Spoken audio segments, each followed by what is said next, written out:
question number 3 two কৰিম question number 3 two কি দিছে চোৱা খালি ঠাই পুৰোৱা এতিয়া কুৱেশ্যন নম্বৰ ফাৰ্ষ্ট টু দিছে বৃত্তৰ কালি a ইকুৱেল টু পাই r স্কয়াৰ হলে যদি a বাহে তেনেহলে r কি হ'ব r বাহিবনে কমিব এটো ক'ব লাগিব যদি r কমে তেন্তে a বাহিবনে কমিব ইয়াত একচুয়ালি বৃত্তৰ কালি a মানে কি বুজাইছে কোনকনে বৃত্ত কেনেকুৱা বৃত্ত এনেকুৱা হয়নে a মানে কি হয় a মানে বেলেগ একো নহয় এৰিয়া a মানে এৰিয়া সদায় বৃত্তৰ গুটি কালিটো আমি জানো ইয়াত দিয়া আছে বৃত্তৰ কালিটো কি হয় পাই r স্কয়াৰ হবনে ইয়াত r মানে বেলেগ একো নহয় r মানে হৈছে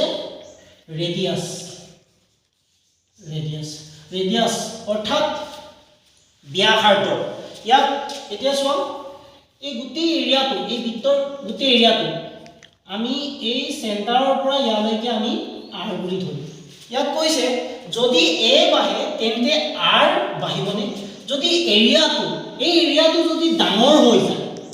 এই এৰিয়াটো যদি ডাঙৰ হৈ যায় তেনেহলে r টো বাহিবনে কমিব এই ব্যাসাৰ্ধটো বাহিবনে কমিব অবিয়াসলি বাহিব হয় না গতিকে আমি ইয়াত লিখিব পাৰিম r বাহে আকৌ কৈছে যদি r কমে তেন্তে a কি হ'ব যদি আমি এৰিয়াটো যদি কমি যায় এই r টো কমি যায় ৰেডিয়াসটো যদি কমি যায় তেনেহলে এৰিয়া কিমান হ'ব এৰিয়া কমে এৰিয়াও কমে বা কমিব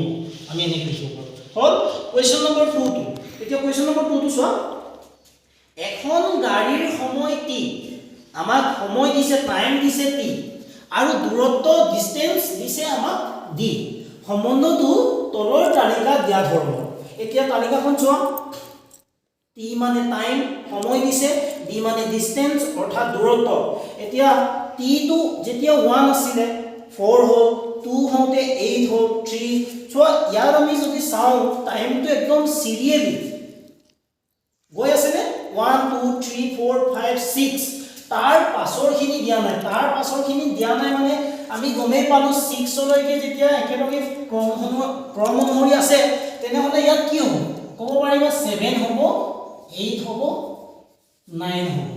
হলে তেনেহলে ইয়াত চোৱা 1 4 হ'ল 2 8 হ'ল তেনেহলে 4 8 12 16 20 তেনেহলে ইয়াত কিমান কে বাঢ়ি গৈ আছে 4 4 কে বাঢ়ি গৈছে তেনেহলে 4 হ'ল 8 হ'ল 12 হ'ল 4 গুণ 8 4 গুণ 12 4 4 গুণ 4 5 গুণ 20 4 6 গুণ 24 4 7 গুণ 28 4 8 গুণ কিমান হ'ব 32 হ'ব সিম্পল মানে আমাক প্ৰশ্নটো কি দিছে খালি ঠাই পূৰণ কৰিব দিছে a টো কৈছে t আৰু d এ ডেশ ভাবে বিচৰণ কৰে ইয়াত চোৱা t আৰু d এ কেনেকৈ কৰিছে 1 2 3 কে গৈ আছে তেনেহলে 1 হতে d কিমান হ'ল 4 হ'ল 2 হতে 8 হ'ল 3 হতে 12 হ'ল তেনেহলে আমি এইটো ক'ব পাৰো যে t আৰু d এ প্ৰত্যক্ষভাৱে বিচৰণ কৰে হলে এতিয়া আমি b টো চাও b টো কিমান দিছে t = 6 হলে d = কিমান হ'ব ইয়াত চোৱা t = 6 হলে d = 24 হ'ব মই অথনি লিখি দিলো তেনেহলে কিমান হ'ব 24 ধৰিব পাৰিছা এতিয়া আমি c টো চাও c টো হ'ল